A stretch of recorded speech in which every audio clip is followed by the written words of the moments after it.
Every Sunday, without fail, he walked the same stretch of road. There were no grand gestures, no dramatic pauses, no sense of ceremony. He'd park his truck 3 blocks down, straighten his collar, and take the gravel path up to the old blue house at the end of Maple Street. He would knock on the door 3 times, always 3, then wait exactly 5 minutes. Then he'd leave. He never stayed longer, he never said a word, and he never knocked twice. The neighbors noticed, of course, at first with amusement, then confusion, then discomfort. By year 5, no one laughed anymore. By year 10, they'd stopped talking about it. The man had a name, though few used it. He was known simply as the Sunday Knocker. He was never late, not once, even in rain, even in snow, even that one Sunday when the town lost power and nobody knew what time it was. He showed up right on time. No one had lived in the house since the mid-90s. It had been boarded up, then reopened, then sold, then abandoned again. The mailbox had long rusted over. The porch sagged slightly to one side. Weeds had grown over the walkway until the only clean stretch was the narrow path his boots had carved over the years. There was something respectful about his routine. He didn't linger. He didn't peer through windows. He never brought flowers or letters or anything sentimental. Just 3 knocks, 5 minutes, gone. As if he wasn't waiting for a person, but for time itself to give up and open the door. Some people speculated. Was it an old lover, a friend, a brother? Some said it was guilt. Others said it was delusion. A few, mostly the older folks, just said, some people wait, not because they believe someone's coming, but because leaving would hurt more. Children dared each other to follow him, to ask why. None did. He wasn't scary. He wasn't sad. He was steady, unmoving, like a sundial stuck in the same position, casting the same shadow over the same porch. The man aged, of course. His beard grew grayer. His step slowed, but the knocks stayed the same.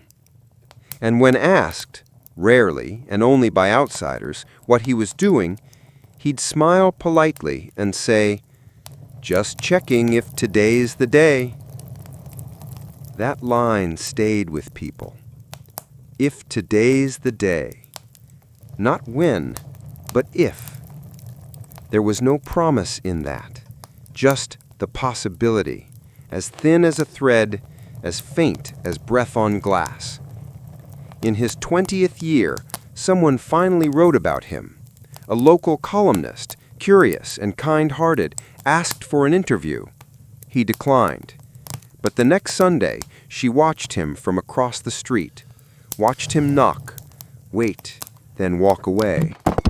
She wrote, "Some doors don't open because no one's there. Some don't open because we're not ready. And some stay closed because they already gave us everything we needed." That article stayed pinned in the diner for years. No one removed it. Not because they agreed or disagreed, but because it felt like the only explanation that didn't try to explain too much. Then, one Sunday in late October, something changed. Not the man, not the house, but a flicker of something inside the town itself. Someone saw him leave with his hand trembling. Someone else thought they saw him whisper something at the door, but no one was close enough to hear. And he never returned the next Sunday. Not that Sunday. Not ever again. His name was Walter Grady. Born in 1954, raised in Dry Hollow, a town so small the gas station still used handwritten signs and closed for church on Sundays. Walter wasn't the type of man you'd call remarkable. He didn't win awards, he didn't speak in metaphors, he didn't even raise his voice. But everyone who knew him said the same thing. He did exactly what he said he'd do, always. Walter ran the hardware store for nearly 40 years, Grady's Tools and Home Supply. It sat right on Main Street, between the bakery and the barber shop. The kind of place that still smelled of oil, rope, and cedar.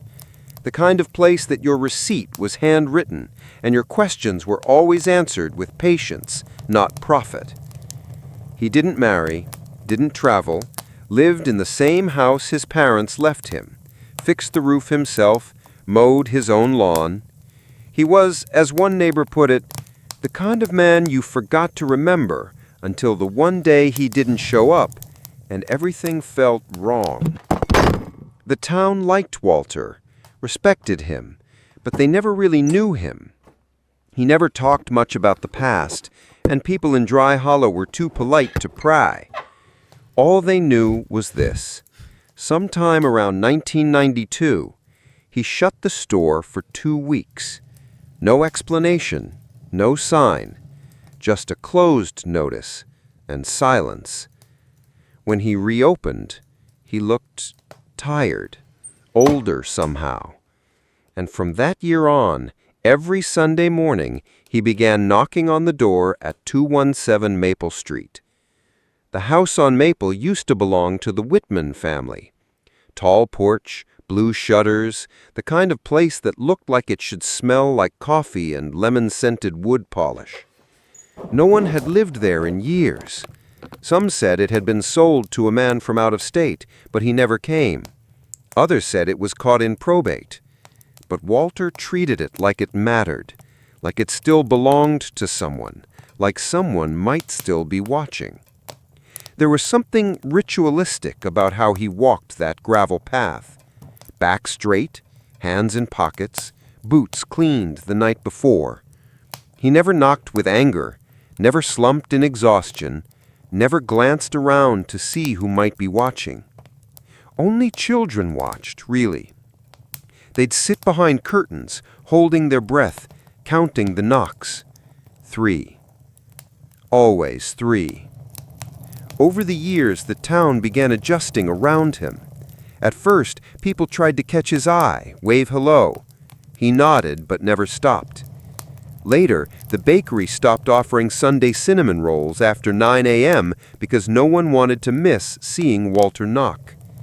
Some joked it was Dry Hollow's strangest tradition. Others began to treat it with quiet reverence. He became part of the town's rhythm. Spring brought blooming lilacs. Summer brought thunderstorms and county fairs. Fall brought pumpkins and wind. And Sunday mornings brought Walter, walking slowly, deliberately, toward a house no one entered. The thing was, Walter wasn't strange. He didn't talk to himself, didn't mutter in corners, didn't wear odd clothes, or carry anything unusual. He just lived simply. But grief, as the town learned, doesn't always twist people into ghosts. Sometimes it folds them inward, makes them quieter, more deliberate, more faithful to things no one else can see. There were theories, of course. Some said he'd lost someone in that house. Others said it wasn't about a person, but a promise.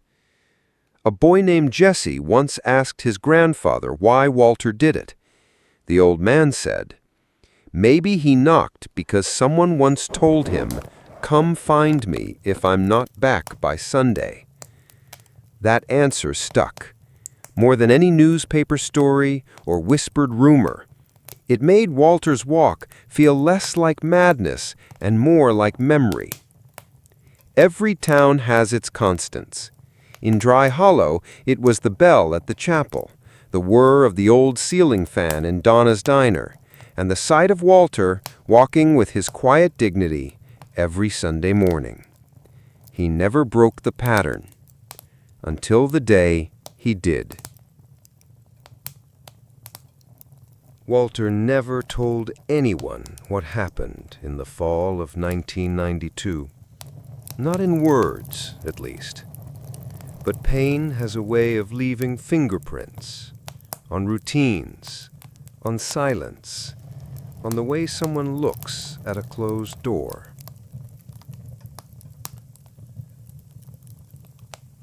That was the year James Whitman left town, and no one ever saw him again.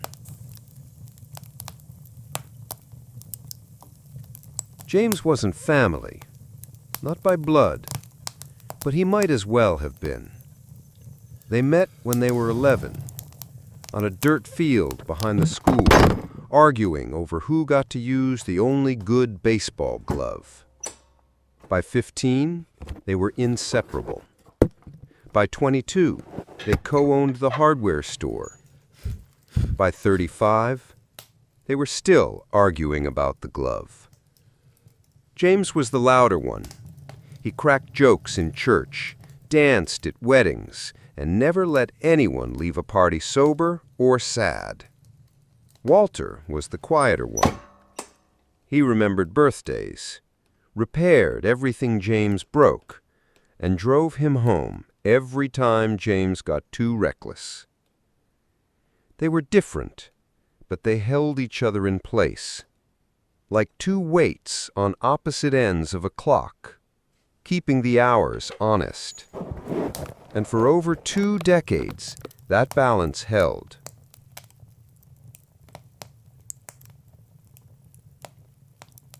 But something changed in the summer of '92. James had become restless.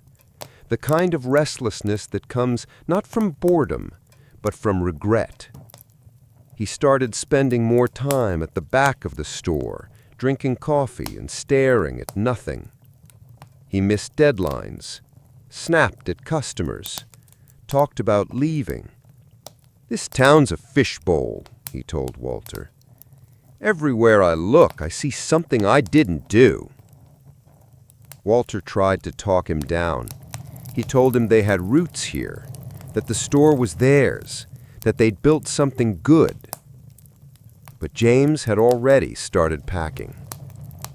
He didn't tell Walter at first. He didn't tell anyone. Until the day everything collapsed. It happened on a Tuesday. Walter came in early, found the books a mess, invoices missing, cash drawer light. At first, he thought it was a mistake. Then he found the letter, scrawled on yellow legal pad, jammed behind the register. No envelope, no date. Just, "I didn't mean for it to end like this. I needed to leave before I turned into a ghost. You kept me real, Walt. I just couldn't keep myself." He never signed it, but he didn't have to.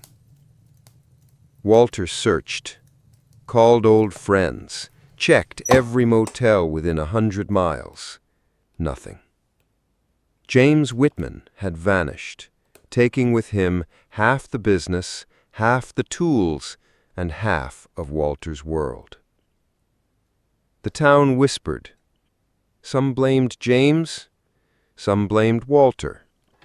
But Walter never said a word. He closed the store for 2 weeks. When he returned, he started knocking on 217 Maple Street, James's old home.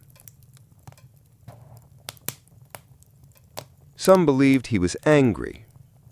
Others believed he was waiting for closure. But most believed he was waiting for James. Not to apologize, not to explain, just to come back and say, "I still remember." Walter never moved on. He didn't sell the store, even when profits fell, didn't hire help, even as his hands began to shake. He lived alone, ate alone, walked alone, except on Sundays, when he walked toward memory. People asked why he didn't call it quits. He'd shrug and say, "Some debts don't get settled with money." Over the years, stories faded. Younger folks didn't remember James. To them, Walter had always been the quiet man who knocked. But for those who knew, every knock was a sentence, a conversation unspoken, a question that couldn't be answered, but still had to be asked. Walter had every reason to stop, but he didn't. Because some grief doesn't ask to be healed, it just asks to be witnessed. And so he knocked, and knocked, and knocked.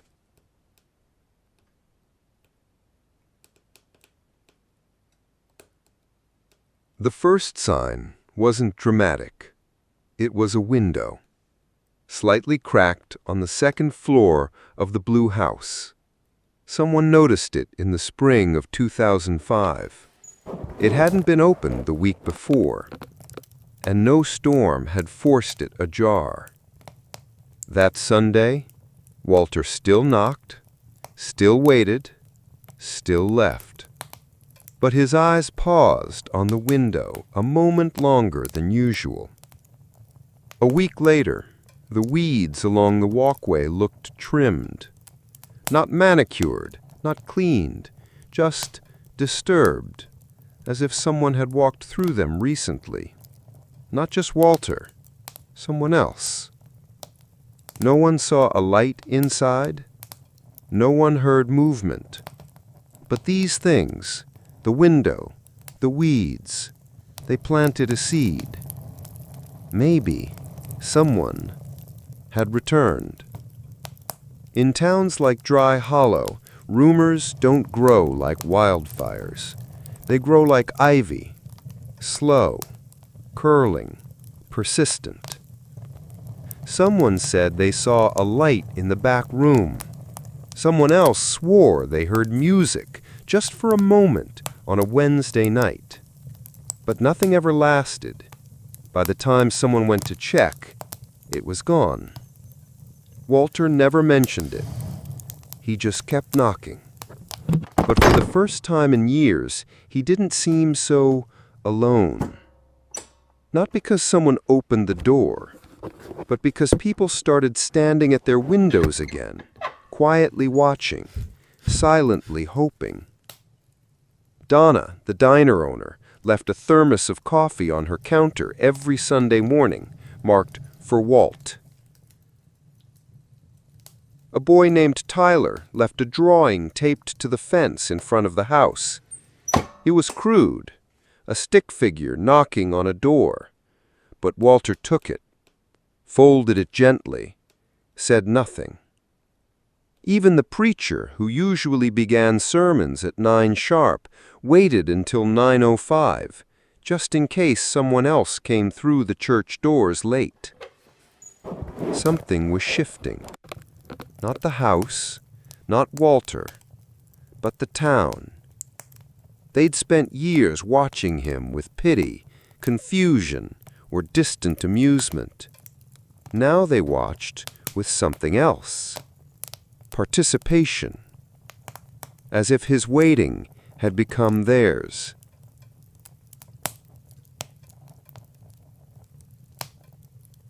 Then came the postcard. It arrived at the hardware store in the summer of 2007. No return address, no message, just a picture of an old road in Montana. He looked at it for a long time. He didn't say a word, but he placed it inside the cash drawer, right next to the receipts. Later that year, someone fixed the loose step on the front porch of the blue house. No one admitted to it. No one saw who did it. But Walter stopped tripping on it after that.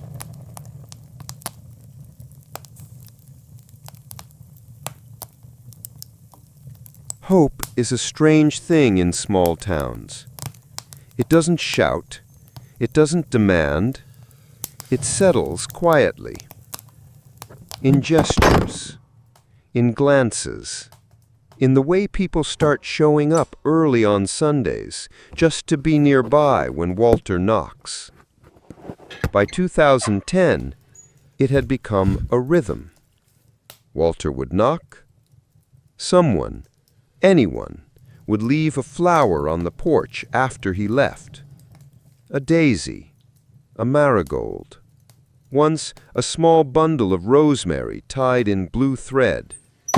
He never touched them, never acknowledged them, but they were always gone the next Sunday. No one knew who was taking them. Maybe the wind, Maybe Walter. Maybe James. And that maybe was enough. In the spring of 2011, a car drove through town. Slow, unfamiliar, dusty. It paused in front of the house on Maple Street, sat idle for a minute, then drove on. Walter arrived a few minutes later. He knocked, waited, left. But when he walked back down the gravel path, his hand brushed the porch railing, the first time he'd ever touched it. Was it coincidence? Wishful thinking? No one knew. But from that day forward, people stopped saying James had disappeared. They started saying, he just hasn't come home yet. It started with a clean-out. The old community center was being renovated, peeling walls, dusty boxes, files dating back to the 70s. A young volunteer named Claire found it, tucked in the back of a drawer inside a rusted filing cabinet, unmarked, unsealed. It was a letter, folded 3 times, faded ink, but still readable. The envelope simply said, "To Walter, if I never make it back." She took it to the mayor, who took it to Donna, who, after a long pause, took it to Walter. He stared at the envelope like it was a ghost, didn't touch it, didn't open it, just said, "Where did you find this?" When she told him, he nodded once, folded his hands, and said nothing else. That night, lights stayed on in Walter's house longer than usual. He opened the letter privately. No one knew what it said, not at first. But the next Sunday, Walter arrived 5 minutes later than usual. His steps were slower. He only knocked once. Then he sat on the porch steps. He never did that. For 20 minutes, he just sat. Then he stood up, dusted off his pants, and left, leaving behind something small and square resting on the top step. It was the letter, folded shut, weighted with a small river stone. No one touched it until late that afternoon when Donna, gentle and steady, walked up, picked it up, and read it aloud in the diner. "Dear Walt, if you're reading this, it means I didn't make it back. And I'm sorry. God, I'm sorry. I never planned to vanish, but I had to go. I had to try to fix the part of me I never let you see. You were always the best part of my life. You knew how to stay still, and I only ever knew how to run. I thought maybe I could come back when I was better. Thought maybe I'd walk down Maple Street one day and you'd still be there waiting. But if I didn't come back, it's not because I forgot. It's not because I didn't love you. It's because I didn't make it out of the storm inside me. And I couldn't ask you to wait for something that may never arrive. I hope you didn't wait. But if you did, I hope it helped you stay human. James. There was silence in the diner for a long time after that. No one asked questions, no one commented. They just let the words settle like dust on old wood. For many, that letter answered everything. But for Walter, it changed something deeper. Not because it proved James was gone, but because it proved he had never stopped caring. The next few Sundays, Walter still knocked, but his posture shifted, less burdened, less strained, as if the act was no longer a search, but a farewell. Then one Sunday, he came with a folded chair, sat down after knocking, stayed longer. He didn't leave a flower, didn't leave the letter again, just sat. Hands clasped, eyes closed, as if praying, or remembering, or both. It was a quiet Sunday. Same soft clouds, same coffee brewing at Donna's diner, same sound of the chapel bell. But at 8:59 a.m., when Walter Grady would normally turn the corner onto Maple Street, he didn't. At first, no one noticed. Sometimes he was late. Sometimes the gravel slowed him down. But by 9:05, there was a hush over the street. No footsteps, no creak of porch stairs, no knock. Tyler, now a teenager, crossed the street first, stood in front of the house, waited. He turned his head slowly, expecting to see that familiar figure appear in the distance, boots neat, back straight, hands in his jacket pockets. Nothing. By 9:10, 2 more townsfolk had wandered over. By 9:15, 5. No one spoke. They simply stood where they had stood so many Sundays before, only this time there was no Walter to watch. Some tried to reason it. Maybe he overslept. Maybe he's sick. Maybe today's the day he let go. But none of the explanations felt right.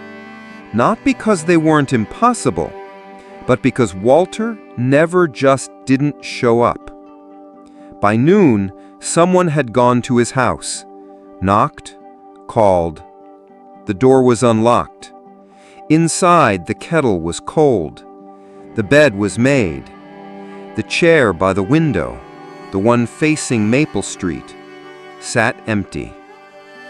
There was no note, no sign of struggle, no suitcase gone, just absence. Walter Grady had disappeared. That night, the town didn't sleep easy.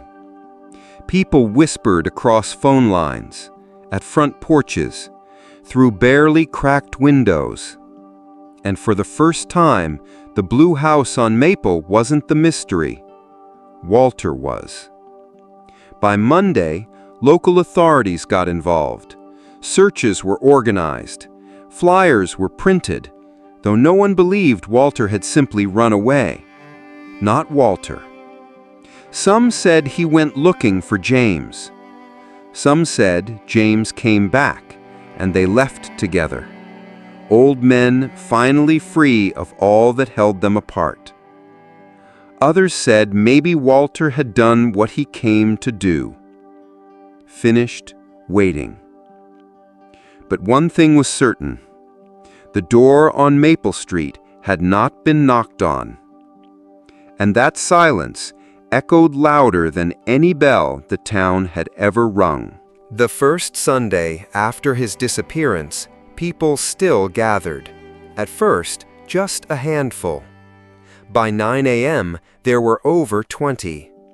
They waited in silence, faced the door. 3 minutes passed, then 5. Then a small boy, maybe 6, walked up the porch. He looked back once at his parents, who nodded. Then he knocked. Once, twice, 3 times. No one came to the door. Of course not. But when he stepped down, someone behind him whispered, "He's still here." They came back the next Sunday, and the one after.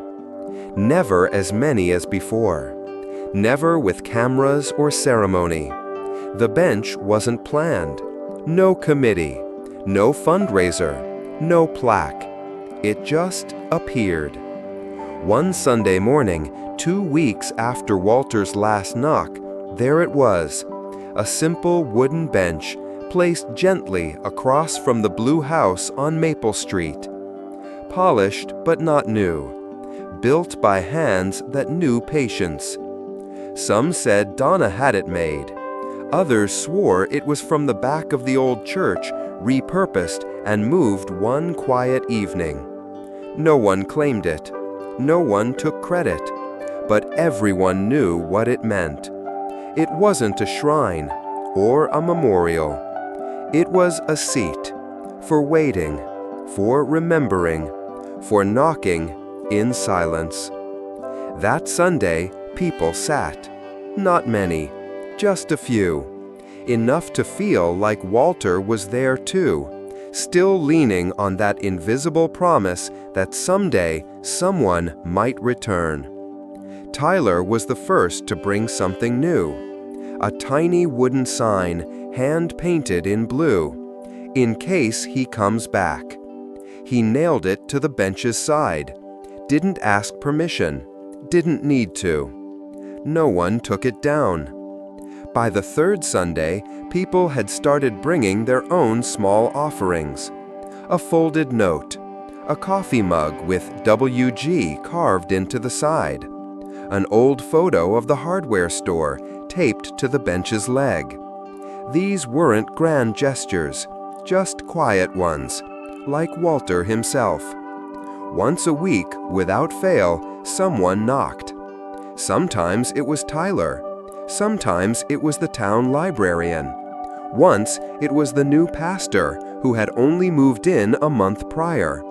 She didn't even know Walter, but she had heard the story. And that was enough. Soon, the knock became part of the town's rhythm. Not a tradition, not a performance, just a moment. A way to mark the passage of time with reverence instead of forgetting. Children began to ask questions. Why did he knock? Who was James? Did they ever open the door? And the answers varied. Some told the truth. Some told legends. Some just smiled and said, "Because hope needs practice." In the fall, someone planted daisies near the porch, Walter's favorite. In the winter, someone shoveled the walkway, even though no one had walked it in years. In the spring, someone painted the shutters of the blue house, same shade of faded navy Walter used on the hardware door. None of it was official, but all of it mattered. Then, one morning in early summer, Tyler sat on the bench alone. He was 16 now, taller than Walter had ever been. He held something in his hand, a folded letter. He knocked on the door 3 times, waited, then placed the letter under the welcome mat, turned and sat back down. He stayed for an hour, didn't speak, didn't fidget, just listened. To the creak of old trees, to the wind moving through memory, to the silence where once there was a man. After that day, he came every week, not always with a letter, sometimes just a book, or nothing at all, but always the knock, always the sit, always the quiet.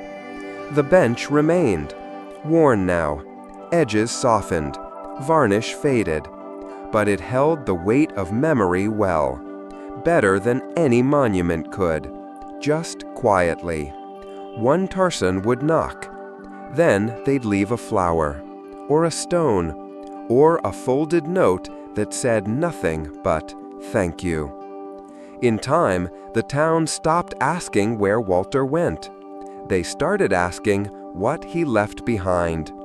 And the answer was simple: a ritual, a silence that meant something. The town never found Walter, but they didn't lose him either, because even in absence, he remained. In the knock, in the wait, in the belief that someone, somewhere, might still return. Years passed. The blue house remained, still empty, still closed, still waiting. But it was no longer forgotten, and neither was Walter. Tourists sometimes asked about the bench. "What's this for?" Locals never quite gave the same answer. Some said, "It's a love story." Others, "It's about a promise." And one man, older, with eyes like tired glass, simply said, "It's about showing up, even when no one answers." The tradition never stopped. Each Sunday someone knocked, just once, just softly. Then they sat, or left, or stood and looked at the door for a moment too long. Children grew up with the story. They didn't question it. It was like gravity, or the way autumn always came too fast. You didn't have to believe in it. It just was. Every few years, someone new would try to reopen the house, buy it, flip it, turn it into a boutique or Airbnb. But something always got in the way. A permit delayed. A tree fell. A roof that wouldn't stay patched. Eventually, they gave up. Let it be. Some said the house was cursed. Others said it was protected. But the truth was simpler. The house wasn't just a house anymore. It was a symbol of waiting, of memory, of the kind of faith that doesn't need proof. On the 30th year since Walter's first knock, someone left a journal on the bench. No name. Inside were hundreds of entries, just dates, and the words, "I knocked today," sometimes with a short note. "Felt nothing. Thought I heard something. Still hoping." The last page simply read, "Maybe it was never about the door." And maybe it wasn't. Maybe it was about all the things we do when we don't know what else to do. The knocking, the sitting, the waiting, the showing up. Walter's name never made it to any Hall of Fame. There's no plaque in the center of town, no holiday named after him. But there's a bench, and a door, and a rhythm that still hums every Sunday at 9 a.m., like a heartbeat no one wants to lose.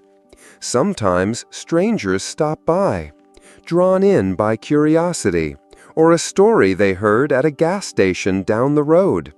They sit, they ask, they knock, and sometimes they stay longer than expected, because the bench feels like a place you were always meant to find. And the knock feels like something you've always known how to do. Dry Hollow grew. People came and went. But the house stayed. Not fixed, not ruined, just held. Like an old memory that doesn't fade, but softens around the edges until it feels almost like a dream. And still they knock. For Walter, for James, for everyone who waited too long, or not long enough. They knock because the act itself became the answer. Not the door, not the silence behind it, not the why, but the knocking, that gentle echo of hope, still carried on the wood, still felt in the hands of those who knock, still heard in the quiet.